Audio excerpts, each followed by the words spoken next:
Nobody is talking about you. You already lost. Namaskar. Moi Rituraj Harika. And welcome to episode 6 of 48 Laws of Power. According to 6 Law of Power, যদি আপুনি visible নহয় তেতিয়া আপুনি কেতিয়াও powerful নহয়। Talent থাকিলেও hard work থাকিলেও যথেষ্ট নহয়। If nobody notices you, you don't exist. You should gain attention. Attention মানে নইজ সৃষ্টি কৰা নহয়। Attention মানে আপোনাৰ প্ৰেজেন্স অনুভৱ কৰোৱা। In a world full of noise, staying invisible can make you irrelevant.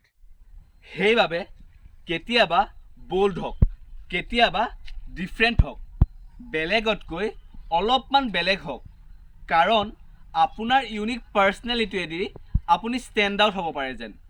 কিন্তু never fades in the background because attention is a currency and currency create influence. মনত ৰাখিব, being ignored is more dangerous than being criticised. ধন্যবাদ।